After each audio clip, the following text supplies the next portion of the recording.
അറസ്റ്റിലായ എ പത്മകുമാർ വിഷയം ചർച്ചയാക്കാതെ പത്തനംതിട്ട ജില്ലാ സെക്രട്ടേറിയറ്റ് കരുതൽ എടുത്തത് സിപിഎം സംസ്ഥാന സെക്രട്ടറി MV ഗോവിന്ദൻ. നിർണായക സിപിഎം സെക്രട്ടേറിയറ്റിന്റെ തുടക്കത്തിൽ തന്നെ ആമുഖമായി ഈ വിഷയത്തിൽ ഗോവിന്ദൻ നയപ്രഖ്യാപനം നടത്തി.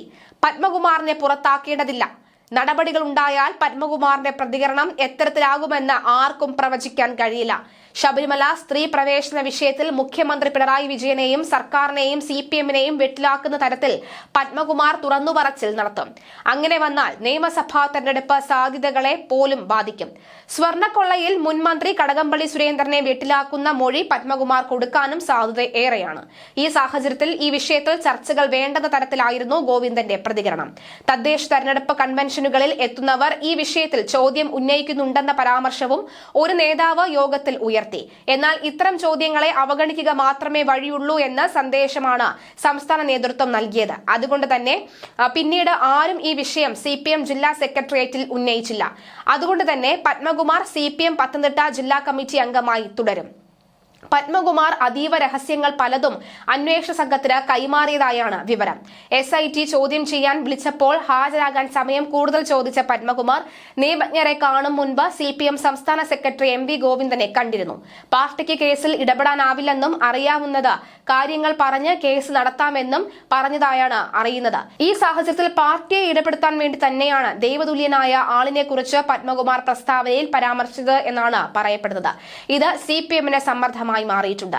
അതിനിടെ ശബരിമല സ്വർണ്ണക്കൊള്ളക്കേസിൽ അറസ്റ്റിലായ മുൻ ദേവസ്വം ബോർഡ് പ്രസിഡന്റ് പത്മകുമാർ ഒറ്റയ്ക്കല്ലെന്ന് രാഹുൽ മാങ്കൂട്ടത്തിൽ MLA ആരോപിച്ചു. പാർട്ടി നടപടിയെടുത്താൽ പത്മകുമാറിന്റെ നാവ് പൊന്തും. ആ നാവ് അനക്കിയാൽ പത്മകുമാർ പാർട്ടിയിലെ ദൈവതുല്യന്റെ പേര് പറയുമെന്നും രാഹുൽ മാങ്കൂട്ടത്തിൽ ഫേസ്ബുക്കിൽ പങ്കുവച്ച കുറിപ്പിൽ പറയുന്നു. പത്മകുമാറിന്റെ ദൈവം ആരാണെന്നും ദേവഗണങ്ങൾ ആരൊക്കെയാണെന്നും പത്തനംതിട്ടക്കാർക്ക് നന്നായിട്ടറിയാം. പത്മകുമാറിൽ നിന്ന് ദേവസ്വം മന്ത്രിയുടെയോ മുൻ മന്ത്രിയുടെയോ പേര് SIT കിട്ടിയാൽ മാത്രമേ CPM പത്മകുമാറിനെതിരെ നടപടിയെടുക്കൂ.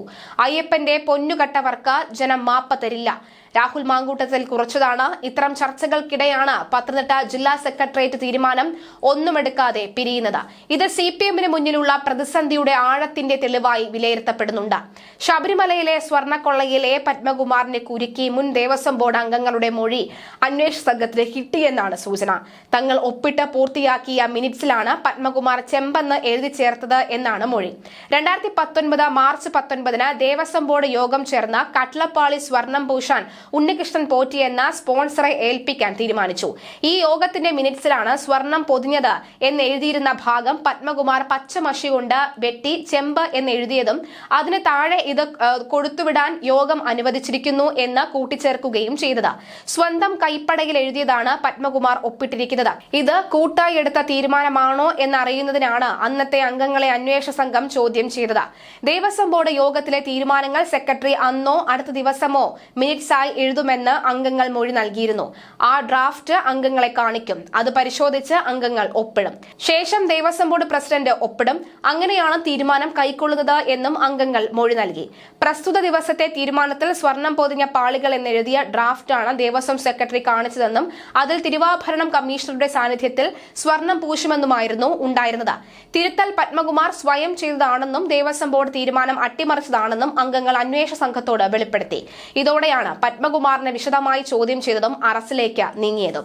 അതിനിടെ പത്മകുമാറിന്റെ വീട്ടിൽ ഉണ്ണികൃഷ്ണൻ പോറ്റി സന്ദർശനം നടത്തിയതായും അന്വേഷണ സംഘം കണ്ടെത്തി. പത്മകുമാറിന്റെ കുടുംബാംഗങ്ങളുടേതാണ് ഈ മൊഴി. സൗഹൃദ സന്ദർശനത്തിനാണ് പോറ്റി എത്തിയത് എന്നും മൊഴിയിൽ പറയുന്നു. ഇതും പത്മകുമാറിന് കുരുക്കാണ്. പത്മകുമാറിനെ പ്രത്യേക അന്വേഷണ സംഘം കസ്റ്റഡിയിൽ വാങ്ങും. പത്മകുമാറിന്റെ മൊഴിയാണ് ഇനി നിർണായകമാകുന്നത്. ഉണ്ണികൃഷ്ണൻ പോറ്റിയെ കൂടി വരും ദിവസങ്ങളിൽ വീണ്ടും കസ്റ്റഡിയിൽ എടുക്കുമെന്നാണ് വിവരം. പത്മകുമാറിനെയും ഉണ്ണികൃഷ്ണൻ പോറ്റിയെയും ഒരുമിച്ചിരുത്തി ചോദ്യം ചെയ്യാനാണ് നീക്കം. വിദേശ യാത്രകളെക്കുറിച്ച് അന്വേഷണം നടത്താൻ പത്മകുമാറിന്റെ പാസ്പോർട്ട് SIT പിടിച്ചെടുത്തിരുന്നു. ഉണ്ണികൃഷ്ണൻ പോറ്റിക്കൊപ്പം പത്മകുമാർ വിദേശയാത്ര നടത്തിയിട്ടുണ്ടോ എന്നും അന്വേഷിക്കുന്നുണ്ട്. താൻ പ്രസിഡന്റ് ആകുന്നതിന് മുൻപ് തന്നെ പോറ്റിക്ക് ശബരിമലയിൽ വലിയ സ്വാധീനമുണ്ടെന്ന പത്മകുമാറിന്റെ മൊഴിയിൽ കൂടുതൽ വെളിപ്പെടുത്തലുകൾ ഉണ്ടാകുമെന്നാണ് സൂചന. എന്തായാലും ഏറ്റവും ഒടുവിൽ നമുക്ക് മനസ്സിലാക്കാൻ സാധിക്കുന്നത് ശബരിമല ഈ സ്വർണ്ണക്കൊള്ളയിൽ അറസ്റ്റിലായ മുൻ ദേവസ്വം കമ്മീഷണറും ദേവസ്വം പ്രസിഡന്റുമായ N വാസുവിന്റെ ജാമ്യാപേക്ഷയിൽ വാദം പൂർത്തിയായി. കൊല്ലം വിജിലൻസ് കോടതിയിൽ വാദം പൂർത്തിയായി. പറയുകയായിരുന്നു. ഡിസംബർ 3 ജാമ്യാപേക്ഷയിൽ വിധി പറയും. എൻ വാസു വിരമിച്ചതിന് ശേഷമാണ് സ്വർണ്ണപ്പാളികൾ ഉണ്ണികൃഷ്ണൻ പോറ്റിക്ക് കൈമാറിയതെന്ന് പ്രതിഭാഗം വാദിച്ചു. തിരുവിതാംകൂർ ദേവസ്വം ബോർഡിന്റെ ഉത്തരവ് ഇറങ്ങിയപ്പോഴും വാസു ചുമതലയിൽ ഉണ്ടായിരുന്നില്ല. നടപടികൾ തുടങ്ങുന്നതിന് മുൻപ് തന്നെ എൻ വാസു വിരമിച്ചു. വാസുവിന്റെ അറിവോടെയല്ല ഒന്നും നടന്നത് എന്നും പ്രതിഭാഗം വാദിച്ചു.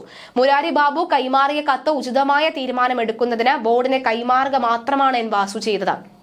അതിനെ ശുപാർശ ചെയ്തുവെന്ന് പറയാനാകില്ലെന്നും പ്രതിഭാഗം വാദിച്ചു.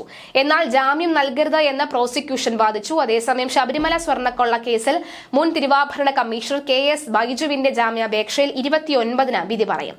കേസിൽ CPM നേതാവ് A പത്മകുമാറിനെ കസ്റ്റഡിയിൽ വാങ്ങും എന്നാണ് മനസ്സിലാകുന്നത്. SIT അപേക്ഷ നാളെയാണ് പരിഗണിക്കുക.